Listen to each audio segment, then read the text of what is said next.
Everyone, कैसे हैं आप सभी। बहुत बहुत स्वागत है आप सभी का। और आज का जो वीडियो है ये आपके ही प्रश्न के ऊपर है। आपके मन में कई सारे प्रश्न उठते हैं और स्वाभाविक भी है, हर एक इंसान के दिमाग में उठते हैं कि मेरा क्या होगा, क्योंकि अभी जो समय चल रहा है उस समय क्या उसको देखते हुए। हालांकि आपको ऐसा लगता है कि हमारे साथ में ये सब मेरे साथ में ही क्यों हो रहा है, हर आदमी को ऐसा ही लगता है, लेकिन ये कहानी घर घर की है। ये मेरा भी जब ये स्ट्रगलिंग टाइम था तो उस समय मैं भी बहुत सोचता था कि यार अपना क्या हुआ है, क्या करेंगे अपन, कैसे क्या होगा, और कुछ आगे रास्ते भी नहीं दिख रहे थे। लेकिन जो मैंने अपनी लाइफ का एनालिसिस किया है उसके अकॉर्डिंग मैं आपको बता रहा हूँ, ताकि आपको भी पता चले कि मतलब कुछ भी हो सकता है ना। और ऐसा जैसा हम सोचते हैं ऐसा हमेशा से नहीं होता है।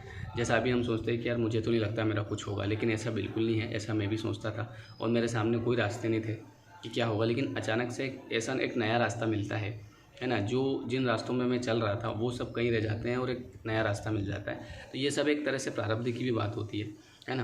तो हमारी लाइफ में कब क्या हो जाए कुछ कह नहीं सकते हम लोग। आपका भी कुछ न कुछ होगा। और ये वीडियो मैं इसीलिए बना रहा हूँ क्योंकि मैंने अपनी लाइफ का जो एनालिसिस किया है कि एक टाइम पे मेरी स्थिति हो सकता है अभी आपकी जैसी स्थिति हो सकता है उससे भी घटिया रही हो, है ना। हो सकता है आपकी स्थिति तो बढ़िया हो, लेकिन मेरी तो ऐसी भी नहीं थी। लेकिन उसके बावजूद भी आज अगर मैं यहाँ तक पहुँचा हूँ तो उसके पीछे क्या कारण है, क्या क्या चीज़ें रही है जो कि मैंने एनालिसिस की है ना। ऐसा भी नहीं है कि मैंने करी है उन चीज़ों को, स्पेशली होता गया। कई बार तो चीज़ें होती गई ऑटोमेटिक, है ना। कई चीज़ों को मैं खुद ढूंढने जाता था, नहीं मिलती थी, लेकिन अचानक से सामने से आ जाती थी। ऐसा भी होता है लाइफ में। आपको लाइफ में मिरेकल्स दिखेंगे, ये धीरे धीरे होगा। अभी तो आपका स्टार्टिंग टाइम है, थोड़ा सा रुको, सब्र करो, लेकिन धीरे धीरे क्या होगा, आपको लाइफ में मिरेकल्स दिखेंगे। और ऐसा होता है, वैसा हो गया अपने साथ, इस टाइप की चीज़ें। तो ये होगा, थोड़ा सा सब्र करने की ज़रूरत है। मैंने बस एक चीज़ रखी जो कि मुझे लगता है कि जिस वजह से अब मैं यहाँ तक पहुँचा हूँ, और वो रखी कंटिन्यूटी। मतलब चाहे जैसा भी समय था, पर अपन ने गिव अप नहीं किया। क्योंकि अगर गिव अप कर देते, क्योंकि एक टाइम ऐसा था कि मैं स्टार्टिंग में जैसे पढ़ाने की अगर अपन बात करें तो पढ़ाने से तो पहले मैं कम से कम 7-8 साल तक पढ़ा। पढ़ने के बाद में फिर जब मैंने पढ़ाना भी शुरू किया तो उस समय स्थिति थी कि महीने के 1000 या 1500 रुपये अपने को मिलते थे। तो ये ऐसा चलता रहा कम से कम 4 सालों तक, 2010 से लेके 10, 11, 12 और 13, ये 4 साल तक तो 1000, 1500, 2000, 2500, 1000, 1500, 2000, 2500 ये महीने के। उसके बावजूद भी अपन पढ़ाते थे। दिन में 3-3, 4-4 क्लासें होती थी। 750 कहीं से मिलते थे, 600 कोई देता था महीने के, 1000 कहीं से मिल जाते थे। ऐसे करके 2-2,500, 3000 में चल रहा था, बढ़िया, कोई दिक्कत नहीं है। लेकिन अपन ने गिव अप नहीं किया, क्योंकि ये एक अपनी इच्छा थी, सपना था कि यार अपने को इस फील्ड में ही आगे जाना है, अपने को पढ़ाना है, बस कुछ भी मिले नहीं मिले। तो मैंने ऐसा सोचा नहीं था, बट गिव अप नहीं किया, करता गया। तो जो एक तरह से जो पिक पॉइंट आया ना मेरी लाइफ में, वो आया 2017 में। तो 2017 मार्च अप्रैल के आसपास, जब मुझे याद है जब मेरी गुड़िया हुई थी 6 मार्च के दिन, उसके बाद से अचानक से पिक पॉइंट आया था। तो 10 से मैं स्ट्रगल कर रहा था, 10, 11, 12, 13, 14, 15 ने 16 ने 17, अब 8 साल तक मैंने उस चीज़ को गिव अप बिल्कुल नहीं किया। क्योंकि मुझे किसी ने बताया था कि भैया एक आदमी 2 नाव में सवार नहीं हो सकता है। आप कोई भी काम करो। और एक और सबसे बड़ी चीज़ जो मेरे को लगी थी कि काम कोई भी छोटा नहीं होता है, हर काम में आप टॉप पे पहुंच सकते हो। बस सबसे बड़ी चीज़ जो होती है वो कि नेवर गिव अप। आपको कभी भी गिव अप नहीं करना है उस काम से। अब जनरली ज़्यादातर लोगों के साथ क्या होता है कि 1-8 साल किसी भी काम को किया और फिर उनको लगता है कि यार इसमें जो है अपन आगे नहीं बढ़ पा रहे हैं, तो वो उसको छोड़ के दूसरा चालू कर देते हैं। स्टडी में भी ऐसा होता है। कोई आदमी मान लो सब इंस्पेक्टर की तैयारी कर रहा है, पीएससी की तैयारी कर रहा है, उसको लगता है कि यार इसमें नहीं हो पाएगा, वो उसको छोड़ के दूसरा स्टार्ट कर देता है। अब दूसरा जो आप स्टार्ट कर रहे हैं उसमें फिर 1, 2, 3 है, फिर आपको 1-2 साल लगा, फिर आप सोचा नहीं हो रहा है यार, फिर तीसरा स्टार्ट कर दिया, उसमें फिर 1, 2, 3 है। तो कोई भी काम अगर आप नया शुरू करेंगे तो फिर वापस से वो तो आपका वो जो पुराना टाइम दिया वो तो सब बेकार हो गया आपका। तो कहने का मतलब ये है कि जो मैंने मेरी लाइफ में जो एनालिसिस किया है वो, उसमें सबसे बड़ी चीज़ जो देखने की को मिली वो है कि मैंने गिव अप नहीं किया इस चीज़ को। कई सारे लोगों ने बोला कि अरे क्या पढ़ाने से कुछ नहीं होगा, कुछ अच्छा काम करो, हैं, दुकान खोल लो, कपड़े की दुकान खोल लो, गवर्नमेंट जॉब की तैयारी कर लो। मतलब सबके अपने अपने विचार रहते थे, लेकिन अपना एक ये रहता था उस समय कि यार नहीं यार, करना तो यही है अपने को, चाहे पैसे मिलो मत मिलो ठीक है, देखा जाएगा। पर बाद में वो जो मैंने 7 साल दिए थे ना, 2001, 2, 3, 4, 10 से लेके 17 तक, तो उस समय भले मुझे 1000, 2000, 3000 मिले, लेकिन अब मैं आपको बताऊं कि उस टाइम का पैसा आज मिल रहा है। वो जो उस समय जो अपने को नहीं मिला था ना, वो आज ब्याज समेत मिल रहा है अपने को, है ना। तो कहने का मतलब ये है कि जो मेन चीज़ है वो है नेवर गिव अप। तो आपको अपनी लाइफ में गिव अप नहीं करना है।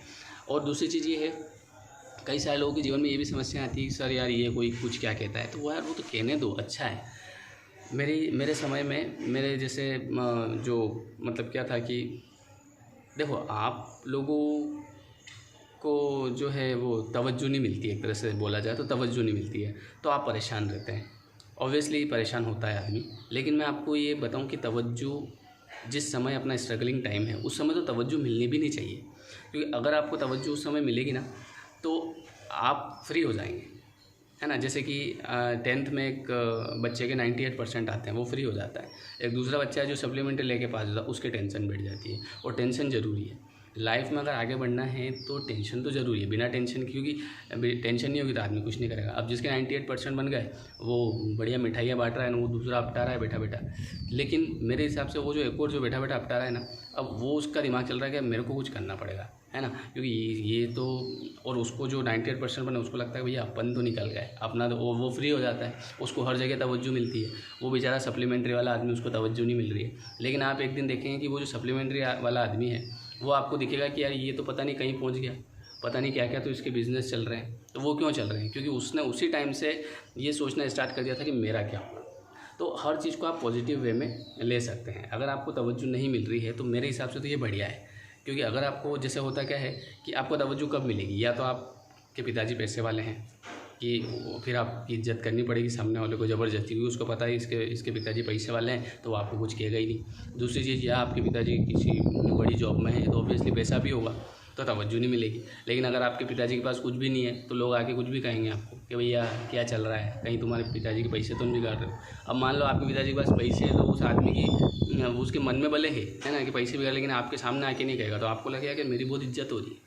तो मेरे हिसाब से तो तवज्जो मिलनी नहीं चाहिए स्टार्टिंग में, है ना। ताकि उससे क्या होता है कि अपना दिमाग होता है ख़राब, और जीवन में आगे बढ़ने के लिए मतलब दिमाग में चक्री घूमनी चाहिए, है ना, कि यार मेरे को यार कोई कुछ भी किया जाता है यार आके यार। अब अभी लोग मेरे से क्वेश्चन करते हैं जब मैं क्लास लेता हूँ कि सर यार मेरे को पड़ोसी ऐसा कहते हैं, मेरे को पड़ोसी ऐसा कहते हैं। तो अब उनको समझाने का टाइम नहीं है। आप लोगों को अभी मैं समझाऊँ तो आपको लगेगा कि ये आदमी बेवकूफ़ है, लेकिन मेरे हिसाब से मुझे बहुत अच्छा लगता है जब आप ये बोलते हैं ना कि यार सर हमको पड़ोसी आके कुछ भी कह जाते हैं, अरे यार सर हमको कोई भी रिश्तेदार आके यार ताना सुना जाते हैं अक्सर।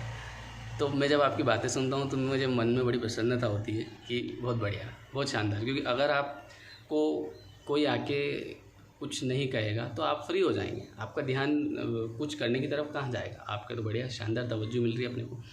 तो इसलिए जिन लोगों का ये क्वेश्चन था कि सर हमको तवज्जो नहीं मिलती है लाइफ में, तो बहुत बढ़िया, बहुत शानदार। क्योंकि अगर अभी से तवज्जो मिलना स्टार्ट हो जाएगी तो आप ज़िंदगी में कभी भी तरक्की नहीं करेंगे। ये आप लिख के ले लीजिए, क्योंकि ये मेरे साथ एक रियल घटना है। मैं जितने भी वीडियो बनाता हूँ सारे बिल्कुल रियल इवेंट पे बेस्ड होते हैं। तो मेरे साथ में यही समस्या होती थी कि तवज्जो कोई नहीं देता था अपने को। तवज्जो आपको तब मिलेगी जब आपके पिताजी के पास पैसा है, तो वो सामने वाला आदमी है ना, वो आपके साथ में फालतू बात नहीं करेगा, क्योंकि उसको पता है इसके पिताजी के पास पैसे हैं यार, ये इसके पिताजी बड़ी जॉब में है ना, तो वो आपसे बड़ी बढ़िया बात करेगा, आके बिठाएगा आपको, आपसे प्रेम से बात करेगा। लेकिन जब आपके पिताजी बिल्कुल गरीब है, उनके पास कुछ भी नहीं है, तो आपको आके 10 लोग आके बात सुना जाएंगे कि भैया क्यों पैसे बर्बाद कर रहे हो, हैं कहीं भी कह जाएंगे। तो मेरे हिसाब से बहुत बढ़िया है, चलने दो। क्योंकि जब वो आके बोलेंगे अपना दिमाग ख़राब होगा फिर, और जब दिमाग ख़राब होगा तो अपन कुछ करेंगे। क्योंकि आगे बढ़ने के लिए टेंशन होना बहुत ज़रूरी है ना। टेंशन नहीं होगी फिर आगे कैसे बढ़ेंगे अपन, ठीक है। तो आई होप कि आपको ये वीडियो अच्छा लगा होगा। कमेंट नहीं करते हो यार, कमेंट तो कर दो कम से कम, क्या जा रहा तुम्हारा है। मैं इतनी मेहनत से, मेरा हाथ ही दुखने लग गए थे वो वीडियो बनाते बनाते। थोड़ा सा कमेंट करोगे तो मेरे को अच्छा लगेगा, है ना। तो कम से कम 150 कमेंट रहेंगे नीचे, तो मैं उनको पढ़ता हूँ तो मैं अंदर से खुशी आती है। फिर मैं तुमको ब्लेसिंग देता हूँ, चलो भगवान तुम्हारा भला करे, ठीक है। तो कमेंट कर दिया करो, और नए हो तो चैनल को सब्सक्राइब करो और लाइक भी कर दो। Thank you so much. जब हवा चल रही है ना जोरदार, यहाँ हवा ठीक चलती है यार, यहाँ इसीलिए यहाँ बैठने लग गया। मैं पहले वहाँ अंदर कमरे में बैठता था, सब तामझाम जमाता था। तामझाम का क्या काम है यार, अपने तो अपनी बात तो वैसे लोग यूँ ही सुनते हैं, यूँ ठीक है। अब वो तामझाम जमाऊँ ने, पीछे बैकग्राउंड लगाऊँ ने, पीछे वो हरियाली आ रही है ना, ये शानदार हरियाली है, देखो एक नंबर ओरिजिनल है। यहाँ बैठ के बनाने लग गया मैं, ठीक है ना। चलिए okay, thank you so much.